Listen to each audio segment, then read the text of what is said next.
자, 예수님의 족보가 마태복음 1장에 기록이 되어 있죠. 예수님의 족보입니다. 조상들에 대한 기록입니다. 예수님의 족보를 보면은 현대적 감각으로 이해할 수 없는 여인들의 이름이 몇 명이 나옵니다. 여러분 다 아시는 분들입니다. 첫 번째 사람은 누구일까요? 다말이라는 여인이죠. 다말. 예, 다 말아먹을 뻔했다 해서 다말입니다. 예, 다말이라는 여인입니다. 성경을 모르신 분을 위해서 조금만 창녀의 모습을 하죠. 누구를 꼬시기 위해서? 시아버지를 꼬시기 위해서. 예, 시아버지를 유혹하기 위해서 창녀의 모습을 하고 시아버지와 관계를 갖고 시아버지 이름은 유다입니다. 유다. 이 유다에게서 아이를 잉태하죠. 성경에 나와 있습니다. 그 다말이라는 여인이 예수님의 조상으로 기록이 다 되어 있습니다. 이해할 수 없는 여인이죠. 이해할 수 없는. 자, 두 번째 여인. 두 번째 여인은 라합이라는 여인입니다. 여자입니다. 장기라고 그랬습니다. 장기 라합이라는 이름이 나옵니다. 근데 이 여인도 예수님의 조상으로 딱 등재가 되어 있습니다. 라합에게서 누가 나왔을까요? 라합은 여러분 잘 모르지만은 보아스는 아시죠? 보아스. 예, 보아스가 라합에게서 나왔습니다. 이 두 번째 여인. 또 세 번째 여인이 누구냐면은 들어보셨는가 모르겠지만 밧세바라는 여인입니다. 왜 그 왕이 있는데 꼭 눈에 보인다 앞에서 목욕하냐고요? 예? 또 그 시간에 꼭 목욕하냐고요? 왜 유혹하냐고요? 네. 밧세바. 다윗이 주인공이니까 다윗에 대해서만 이야기했겠지만, 좀 책임을 말한다면 밧세바가 한 80%는 책임 있을 것 같은데. 보니까. 왜 그때 그러고 있냐고. 예. 이 밧세바에게서 누가 나왔습니까? 솔로몬이 탄생했습니다. 솔로몬. 자, 이 여인들의 행위, 한 세 분 정도만 봤지만은, 이 여인들의 행위는 현대인들, 우리가 지금 보는 관점이죠. 현대인들이 보는 관점에서는 도저히 이해할 수 없는 그런 행동입니다. 현대적인 기준으로 당시 사람들의 행동을 판단할 수는 없겠지만은 다소 무리겠습니다만은 그럼에도 불구하고 우리를 조금은 의아하게 만듭니다. 특히 다말 같은 여인, 예. 다말이라는 이 여인의 행동에는 물론 신앙적인 해석이 있어요. 신앙적인 해석도 있고 또 신학적인 해석도 가해집니다. 지금 다말이 우리의 주인공은 아니니까 그런 건 있긴 하지만은 가해지긴 하지만은 우리 같은 범인들이 보기에는 이상한 것은 사실이죠. 그렇죠? 이상한 것은 사실입니다. 자, 예수님의 족보야. 예수님이 어찌할 수 없는 문제니까 조상 문제만은 자기가 어찌할 수 없잖아요. 그쵸? 조상. 참 신기합니다. 조상 때문에 금수저 되고요. 조상 때문에 흙수저 되는 겁니다. 근데 금수저가 됐기 때문에 패망하고 흙수저가 됐기 때문에 위대한 하나님의 신앙인 사람이 되는 사람도 있고요. 그러니까 이거 저거 어떤 거 말하지 말아요. 조상에 대해서는 이야기하지 말라고. 우리 건들 수 없는 부분이에요. 예수님이 그 어찌할 수 없는 분이가 그렇다 치고 또 이상한 사람이 한 사람이 있습니다. 또 조금 이상한 여인 한 사람이 나오는데 그것도 예수님의 족보에 나오는 것이 아니라요. 어디에 나오냐면은 직접적으로 유대인들이 자기네 조상 중에서 정말 신앙의 위대한 사람들이 바로 이 사람이다 라고 모아둔 신앙의 영웅들 가운데 한 사람의 여인이 있는데 그 여인이 이름이 딱 올라가 있는 겁니다. 바로 그 사람이 누굴까요? 오늘의 주인공인 사라라는 사람입니다. 네, 사라라는 사람. 여러분이 아시는 대로 아브라함의 아내입니다.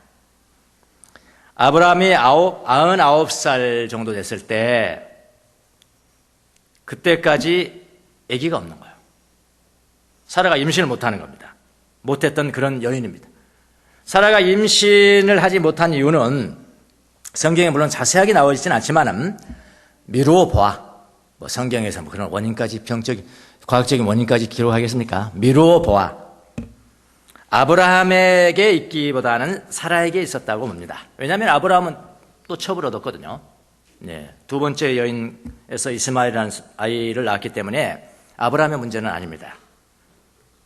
물론 사라는 지금은 나이가 많아서 임신할 수 없겠지만은 그렇다 하더라도 사라는 젊었을 때도 임신을 할 수 있는 뭐가 문제냐? 밭의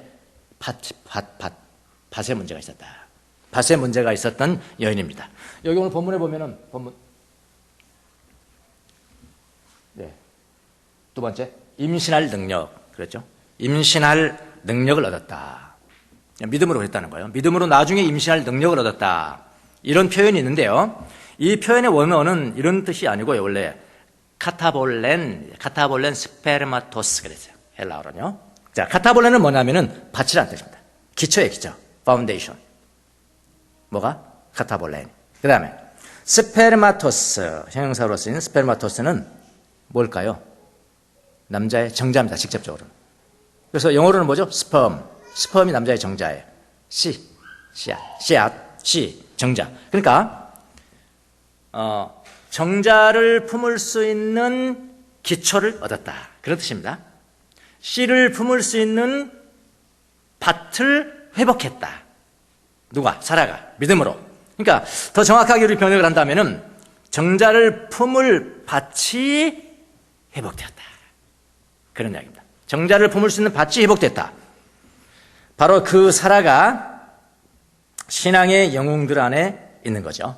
그러니까 사라가 이제 문제가 있어서 임신을 못한 겁니다. 근데 나중에 믿음으로 정자를 품을 수 있는 밭이 회복이 되어서 전혀 죽은 것 같은 그런 나이에 아기를 낳았다 이런 이야기입니다. 그래서 영웅이다. 그렇게 됐습니다. 자, 지금까지 우리가 이제 히브리서 11장의 영웅들이 쭉쭉 나오는데 영웅들 한 사람 한 사람들을 보면서 믿음의 컬러가 뭐냐? 믿음이라는 게 뭐냐 도대체? 그걸 우리가 지금까지 봤잖아요. 예를 들어서 제일 처음에 나온 사람 누구였습니까? 아벨이 나왔습니다. 아벨이 왜 하나님 앞에 기쁨이 되었는가? 재물 때문이 아니라고 그랬습니다. 아벨의 인격 때문이었어요. 그래서 신앙이라는 것은 인격이에요. 저 사람 신앙은 좋은데 인격이 그렇다. 그런 법은 없습니다. 그건 잘못된 신앙이에요. 믿음은 인격이에요. 믿음이 있다. 인격이 있다는 겁니다. 자기 안에 있는 악한 영들, 악한 생각들, 악한 덕들을 지배할 수 있는 능력이 생겼다. 가인은 그걸 못했죠. 분노했죠. 죄를 다스리지 못했죠. 그래서 안 되는 거예요. 그래서 가인과 그의 재물은 기뻐하지 않았고 아벨이라는 인격과 그가 드린 재물은 하나님께서 기뻐했다. 그래서 믿음이 오라고요. 믿음은 인격이다 라고 봤고요. 첫 번째 사람, 전혀 이의를 제기 안 했죠. 그러면요, 전혀 이상하지 않았죠.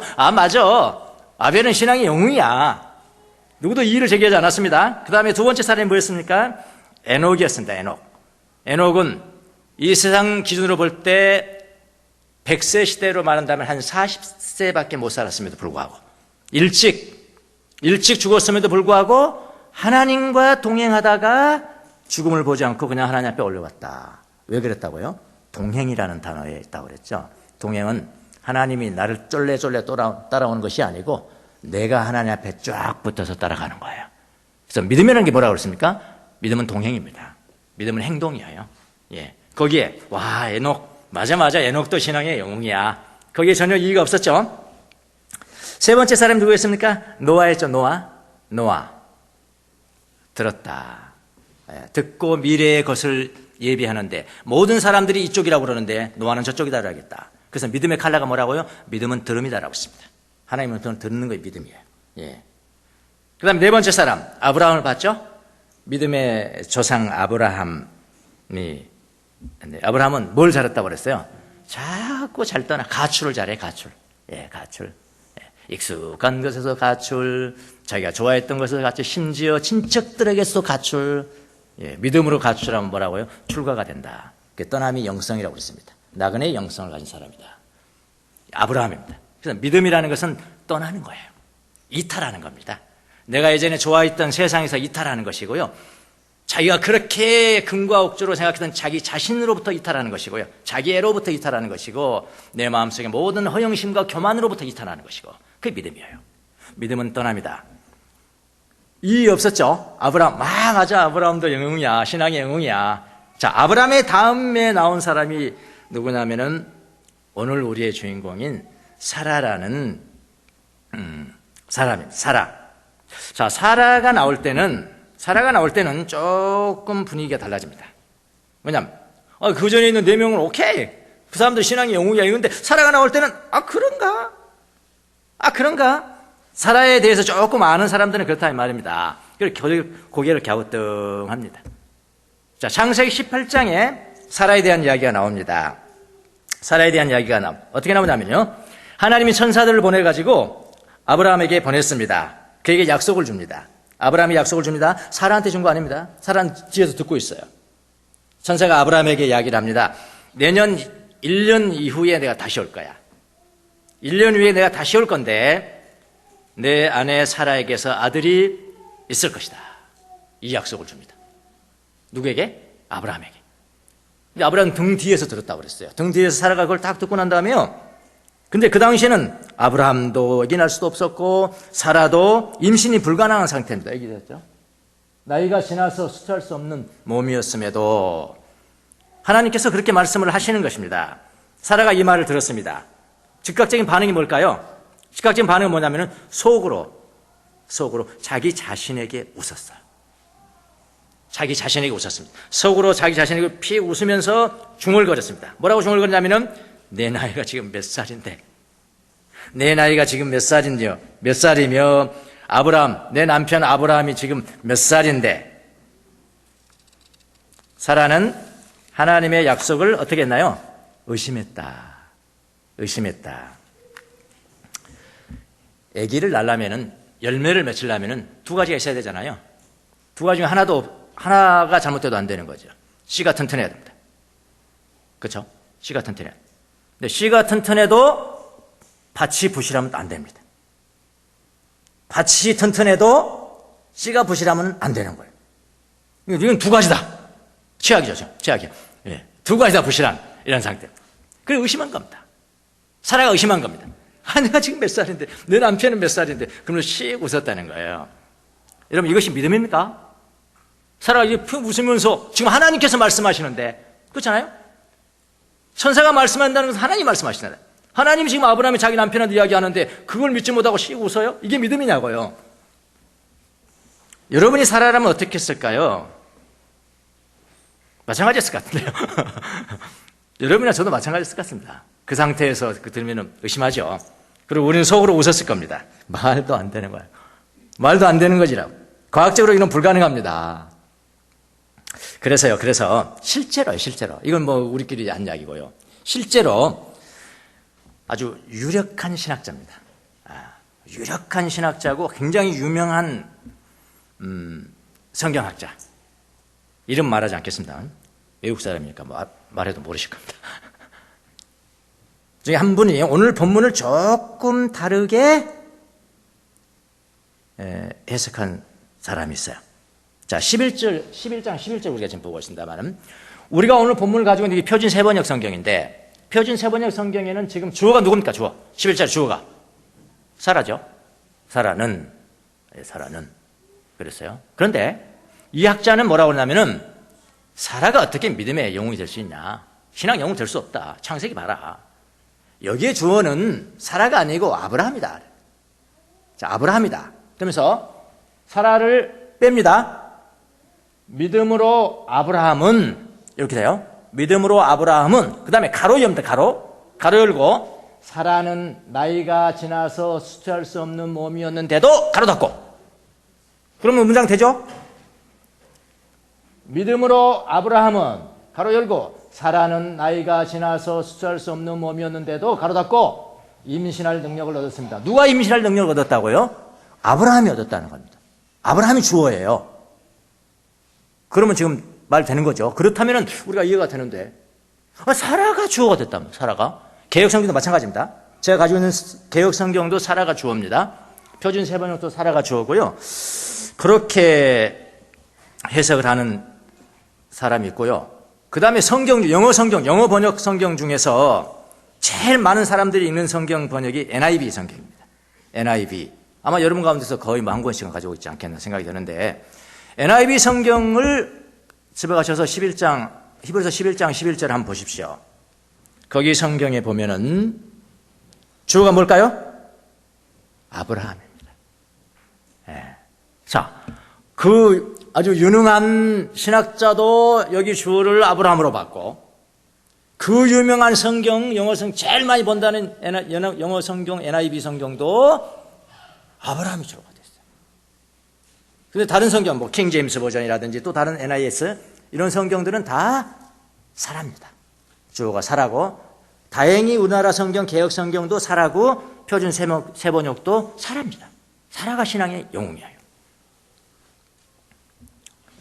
자, 어떤 것이 맞을까요?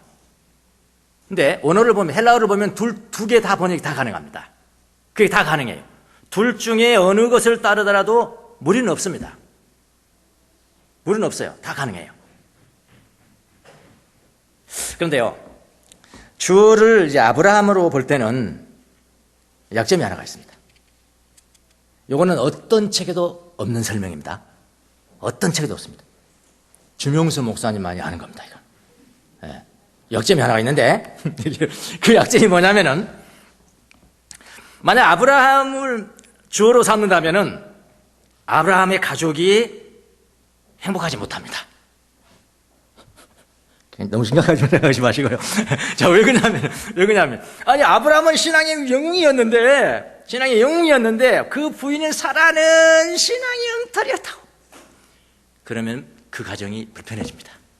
맞지 않습니까? 현대인을 살아가는 사람도 그러잖아요.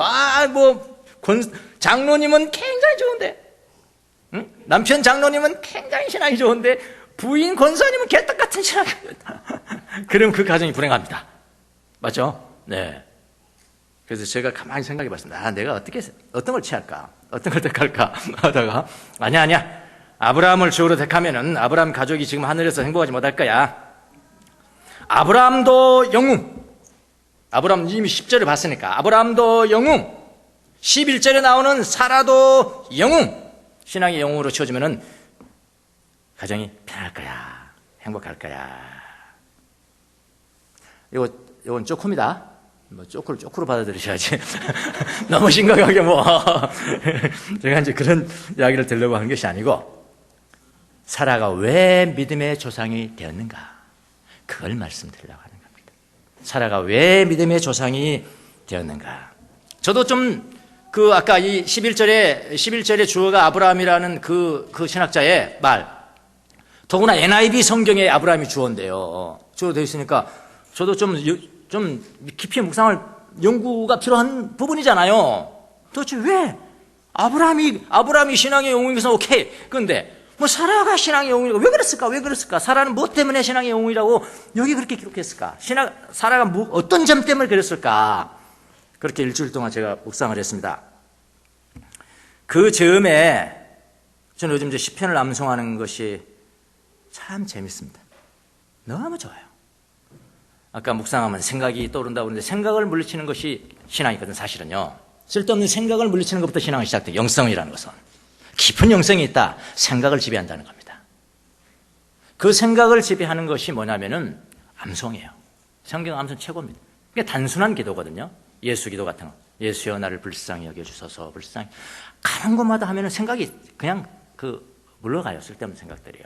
그래서 시편 암송 아주 좋습니다. 왜 제가 이걸 진작하지 않았나 생각이 드는데요. 그래서 저만 좋은 거 하면 안 되잖아요. 저 목사인데 제가 담임 목사인데. 그래서 여러분한테도 다 보고를 하려고 지금 구상 중에 있습니다. 어린아이 말을 시작하면서부터 시편 묵상을 시작합니다. 암송하고 중얼중얼 하면은 기도와 묵상이 동시에 돼버려요. 묵상은 생각하지 않는 것이 아닙니다. 원래 묵상이라는 것은 중얼중얼 거린다는 겁니다. 중얼중얼. 말씀을 중얼중얼, 머머링, 중얼중얼. 그게 묵상이에요. 뭘 중얼중얼 거렸을까요? 말씀을 중얼중얼 거렸을까요? 예수님이 제일 많이 인용한 게 뭡니까? 시편입니다. 그래서 사막의 교부들은 거의 시편 150편을 암송하는 그건 기본이었다니까, 기본. 특별한 사람이야 성경 전권을 암송했고요. 시편 150편을 암송하는 건 기본이었다니까. 우리 기본은 해야 되는 기본은. 예. 너무 좋습니다. 시편 한 편. 암송. 저녁에 잘 때 암송, 아침에 일어날 때 암송, 아무 생각이 없어요.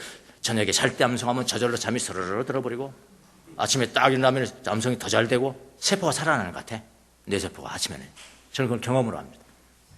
요즘 시편 암송을 아주 재미를 붙이고 있는데 요즘은 이제 84편을 다 끝냈습니다. 84편의 11절, 12절을 그때 암송하고 있었어요. 이 사라가 왜 믿음의 영웅일까? 왜 믿음의 영웅일까? 이걸 생각하다가 생각하는 중에 84편 11절, 12절 이런 말씀이 있습니다. 주 하나님은 태양과 방패이시기에 Sun and Shield, 태양과 방패이시기에 주님께서는 은혜와 영예를 내려주시며 은혜를 그냥 내려주시는 거예요. 태양처럼 내려준다 그런 이야기입니다. 태양은 하나 심벌이잖아요. 주 하나님은 태양과 방패이시기에 주님께서는 은혜와 영예를 내려주시며 정직한 사람에게 좋은 것을 아낌없이 내려주신다. 그때 제 마음속에 내 눈과 마음을 사로잡은 단어가 몇 개가 있었는데요. 하나는 태양이라는 것이고요. 태양이라는 것이고 그 다음에 내려주신다. 태양은 어떤 겁니까? 태양의 성격이 뭡니까? 그냥 내려주는 거잖아. 그냥 쪼이는 거잖아. 빛이 그냥 쪼이는 거잖아요. 다른 사람에게 그 빛을 쪼이게 하려면 나는 어떻게 해야 돼? 나는 내가 비켜줘야 돼요. 태양빛은 그런 특성이 있습니다. 얼마나 방해를 많이 하는지 몰라요. 사실 제가 설교로 여러분에게 방해한 것도 너무나 많아요. 그냥 여러분이 성경 읽을 때는 더 빛이 비춰질 텐데 내가 오히려 방해해. 많이 느껴요. 지도자는 뭐냐? 앞서가는 사람 아니에요. 예수님 직접 말씀했습니다. 지도자라 칭함을 받지 말아라. 선생이라고 칭함을 받지 말아라. 비켜줘라 좀. 비켜줘야 내 백성에게 내 찍을 거 아니야. 얼마나 방해하는지 모릅니다. 태양의 특징이잖아. 그냥 내리는 거예요. 그냥 내려주시고 아낌없이 내려주신다. 그런 단어에 내 눈이 머물렀습니다. 저는 깨달았습니다. 주님의 은혜는 태양과 같아서 그곳에 서 있기만 하면은 어떻게 해요? 햇빛은 그냥 내려오는 거예요. 다시요. 주님의 은혜는 태양과 같아서 태양 속에 그냥 서 있기만 하면은 햇빛은 내려오는 것이구나. 내가 하는 일이라는 게 뭔가 그럼? 그 햇빛을 나아가는 것이 한 발짝. 여기에 그늘이었다면은 내가 햇빛을 쬐기 위해서 어떻게 한다고요? 그냥 한 발짝만 딱 앞으로 나아가는 겁니다. 요것만 하면은 햇빛은 그냥 내가 받는 거예요. 아, 하나님의 은혜는 그런 거구나. 내가 하는 일은 대단한 것이 아니구나. 내가 할 수 있는 것은 뭐라고요? 한 발 앞에 주님 앞에 내딛는 거 요거구나. 제가 태어난 시골은요 다 가난했습니다. 너무나 가난했습니다. 그래서 모든 집들의 그 지붕이 다 뭐냐면은 초가집입니다. 지푸락으로 만든 초가집이에요. 집 가운데 동네 가운데 하나가 있었는데 거기는 기와집이야. 기와집. 늘 그 기와집을 보면서 정말 또 부러워했죠. 어떻게 저런 기와집에서 살까? 저 사람은 어떻게 저기 기와집을 살까? 그래서 초가집도요, 여러분. 초가집도요, 진짜 조금 잘 사는 초가집은요, 지붕을 할 때 아주 이 지푸라기를 많이 합니다, 이렇게. 그래서 여기가 굉장히 공간이 많아요. 공간이 많아. 사람이 거기 들어가면 비를 완전히 피하는 거예요. 뭔 말인지 모르시나 봐. 지금 초가집을 봤어야지, 이거. 그런데 진짜 가난한 사람들은요, 이 지푸라기도 아끼려고 요만큼 안 하고, 요만큼. 처마밋이 요만큼이에요. 근데 거의 뭐 가난한 사람들이니까. 비가 막 하늘로 옵니다. 비가 막 쏟아지는데, 그걸 피해야 되잖아요. 피해야 되는데, 이제 가난한 초가집 밑으로 쫙 들어갔습니다. 막 이게 안 맞으려고 막 이렇게. 이해가 되시죠? 막 이렇게 비가 막 그렇게 피하곤 했었는데, 만약에 그 비가, 지금 내리는 비가 하나님의 은혜의 단비라면, 만약 은혜의 단비라면 그 은혜의 비를 막기 위해서 내가 할 수 있는 일은 무엇일까요? 한 발자국도 필요 없어. 반 발자국. 반 발자국 앞에 탁 하면요, 비를 다 맞아요. 하나님 앞에 한 발을 뻗는 것, 그 신앙입니다. 한번 해보자. 한번 뻗어보자. 이걸 모험이라고 합니다. 벤처야, 벤처. 벤처 정신이라. 벤처 정신이 뭡니까? 아, 이거 안 될 것 같은데 한번 해보자. 그래서 신앙은 모험이에요. 한번 해보자. 모험 한번 해보자. 자, 이걸 좀 고상한 용어로 제가 해볼게요. 여러분 이해하기 쉬우라고 제가 이제 뭐 초가지까지 나왔습니다만 조금 고상한 용어로 말한다면요, 신학적 용어로 말한다면 이건 마음의 경향이라 그렇게 이야기합니다. 마음의 경향은 뭐죠? 어디로 뻗을 것인가? 마음의 경향, 의지의 경향이라고 합니다. 지금 나의 상태는 의심할 수밖에 없는 상태이지만 그럼에도 불구하고 하나님의 말씀을 의지하여 하나님 앞에 뻗어보자. 이게 마음의 경향입니다. 뭔지 아시겠습니까? 그래서 정직하다는 게 뭡니까? 정직하다는 게 하나님 앞에 뻗는 거예요. 여러분, 정직하다는 게 뭐 아주 그냥 거짓말, 흰 거짓말도 안 하고 거짓말 안 하는 게 정직이야. 아니요, 그건 윤리고요. 하나님의 말씀은 윤리가 아니에요. 윤리 자체가 아니에요. 윤리적이죠. 아니, 하나님의 뜻을 행하기 위해서 거짓말하는 사람이 얼마나 많은데요, 성경에. 맞지 않습니까? 라합도 거짓말 했잖아요. 여호수아 살리려고. 하나님 그거 기뻐하시겠어요? 만약 그렇다면 그건 윤리고요.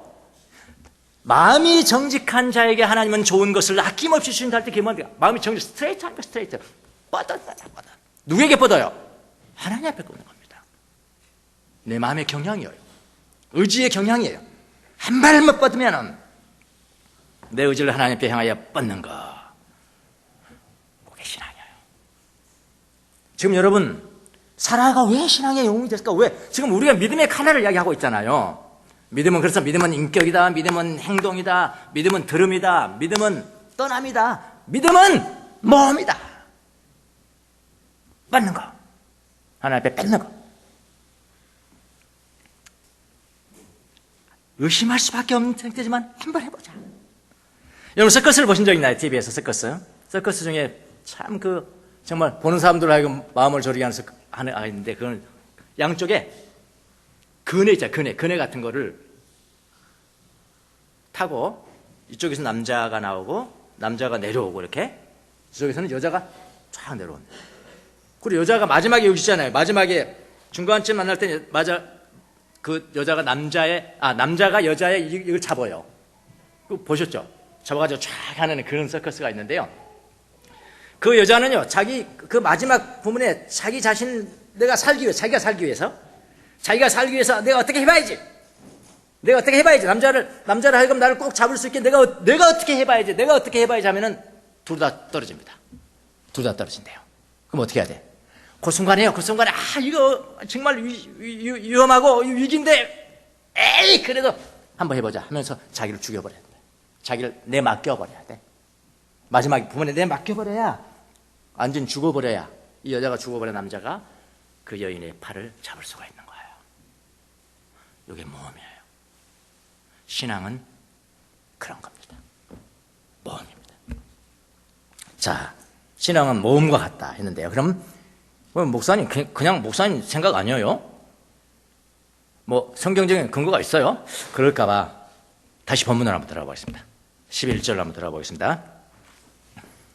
자, 믿음으로 사라는 나이가 지나서 수치할 수 없는 몸이었는데도 임신할 능력을 얻었습니다. 그건 주어를 사라로 보는 겁니다. 그렇게 정한 겁니다. 사라는 영웅입니다. 왜냐하면 모험심이 있어요. 내가 의심하자는 지금은 의심하지만은 나는 하나님 앞에 뻗었다. 의심이 있는데 의심이 없는 척 하는 것은 신앙이 아니에요. 믿음이 좋은 척 하지 마세요. 믿음이 좋은 사람 되세요. 선한 척 하지 마시라고요. 독입니다. 선한 사람이 되세요. 굉장히 사랑이 많은 척 하지 마시고 사랑이 많은 사람이 되세요. 사랑이 많은 척 하는 것은 위선이고요. 사랑이 많은 사람 되면 되는 거예요.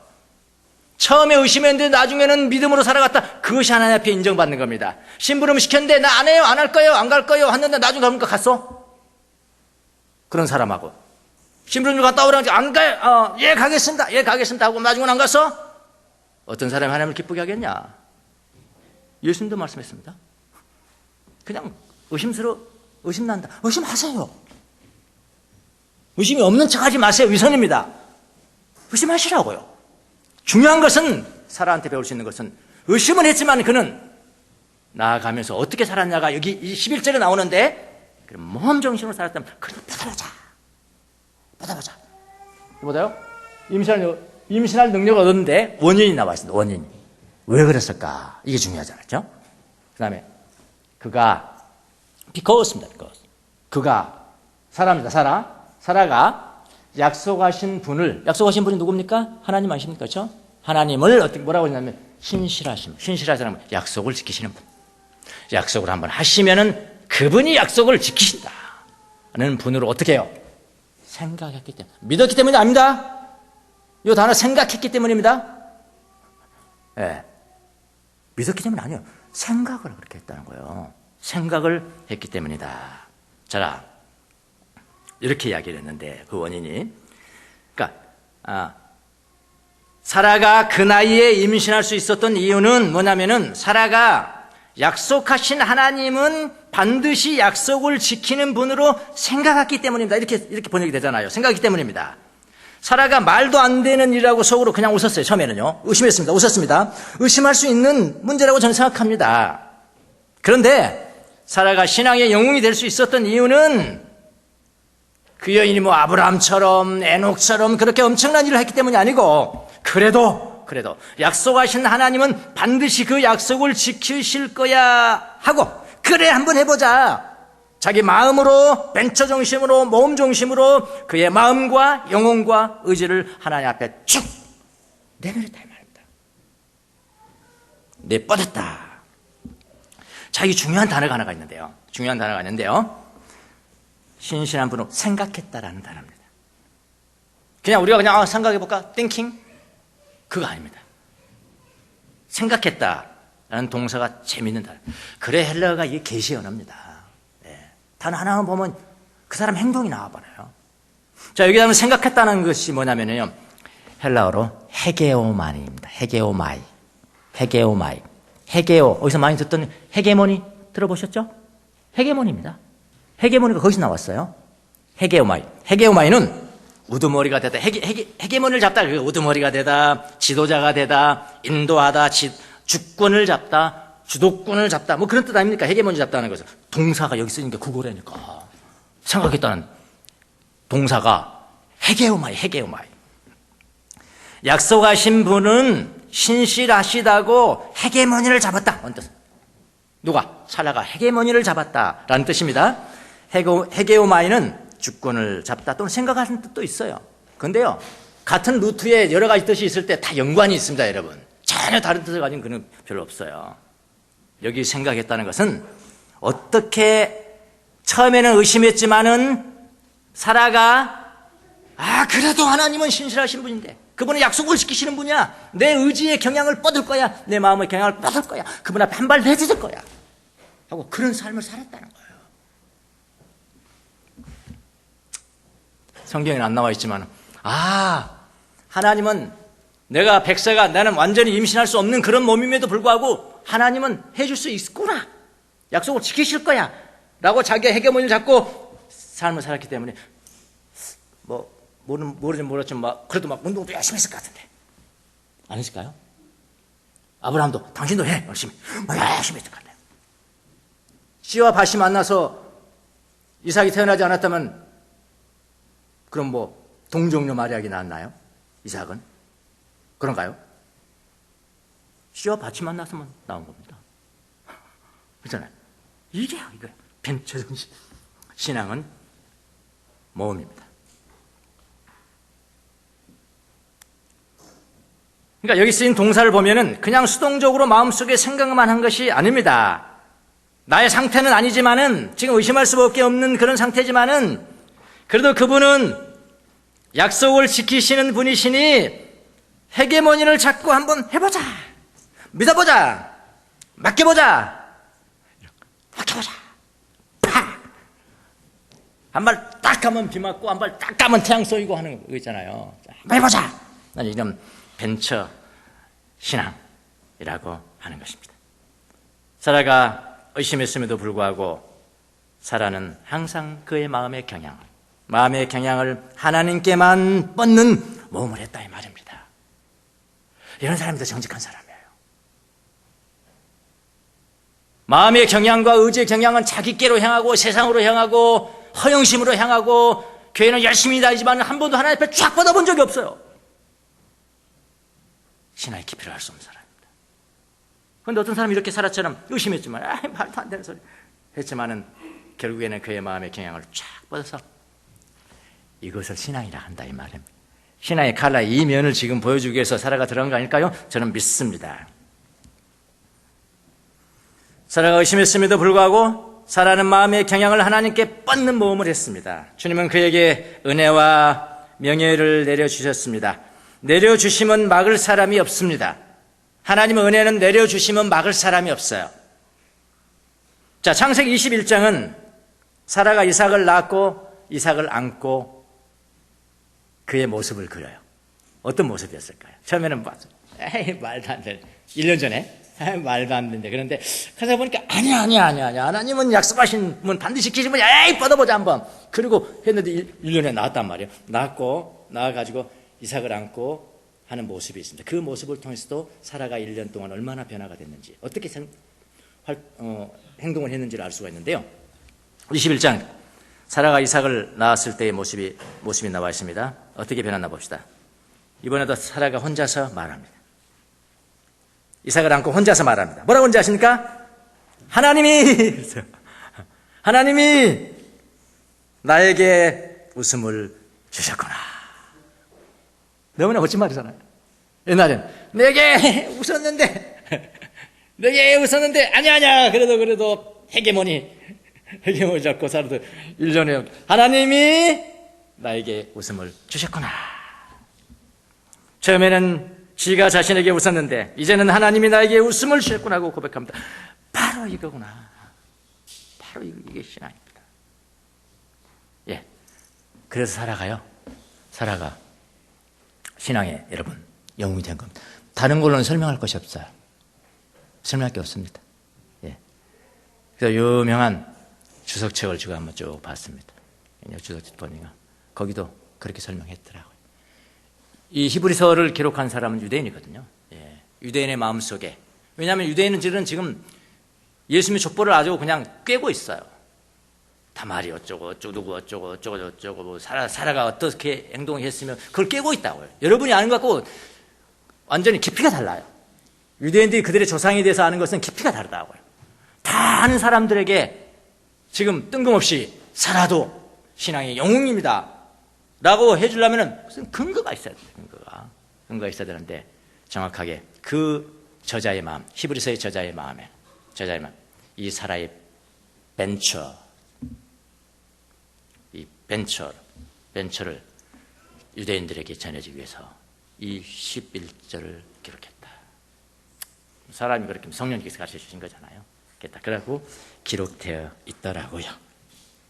그렇게 여러분, 한 발만 내밀면 하나님의 은혜는 한이 없으세요. 네. 반발만 내밀어도 하나님의 은혜의 담비를 얻는 겁니다. 마음의 경향입니다. 의심스러울 때는 의심하세요. 의심도 없는 척 하지 마세요. 믿음이 없으면 믿음이 없는 척 하세요. 없다고 하세요. 있는 척 하지 마세요. 그러나 중요한 게 있습니다. 내 심령에 심어주신 예수 그리스도, 그분을 말미암아 우리의 마음의 경향, 의지의 경향, 그분을 하나님 앞에 쫙 뻗어내세요. 이게 정직입니다. 정직한 사람에게는 좋은 것을 아낌없이 주시는 분, 그분에게 쫙 뻗어내세요. 하나님께만 뻗으십시오. 은혜는 내려지는 겁니다. 태양빛 같아요. 누가 비추면 저도 비껴줘야 돼요. 여러분에게 은혜의 빛이 임할 때 저도 비껴줘야 돼요. 됐어. 소개하지 마. 내가 다 알아. 어? 그렇게 하십시오. 은혜는 내려지는 것입니다. 마음의 경향을 세상으로 뻗지 마십시오. 지금 신앙의 영웅들이 다 그거 잘한 거 아닙니까? 떠났다. 세상에서 뻗지 마시고 자기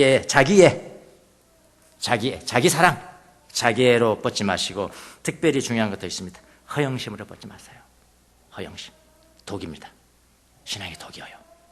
내가 굉장히 선한 것처럼, 믿음이 좋은 것처럼, 뭐 잘하는 것처럼, 교회가 어떤 것처럼, 많이 가진 것처럼, 사랑도 많이 하는 것처럼, 선한 사람처럼 독입니다. 독. 신앙생활 독이. 거기서 떠나라. 이탈하라. 그러면은 하나님 은혜는 그냥 쏟아지는 것이다. 사라를 통해서 하나님의 은혜가 무엇인지, 신앙의 모험심이 뭔지를 살펴봤습니다. 근데 너무 감사한 게, 제가 설교 끝내고 난 다음에 준비를 끝내고 너무 감사한 게 뭐냐,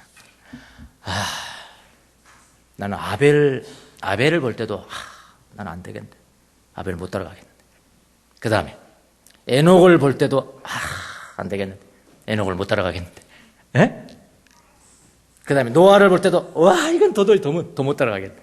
아브라함을 볼 때는 이건 더더 못 따라가겠는데. 사라를 볼 때 할렐루야, 이건 나도 할 수 있다. 나도 사라처럼 될 수 있다. 의심할 때는 의심하고, 그러나 뻗을 때는 팍 뻗어버린다. 이것만 할 수도. 하나님 감사합니다. 사라를 신앙의 영웅으로 등재해 주신 하나님 앞에 찬양을 했습니다. 저한테도 그렇다면 여러분은 왜 아니겠습니까? 여러분도 사라처럼 될 수 있습니다. 의심스러울 때는 의심하세요. 그러나 마지막에는 뻗으십시오. 마음의 경향, 의지의 경향, 하나님의 말씀을 믿고 그분의 약속을 지키시는 겁니다.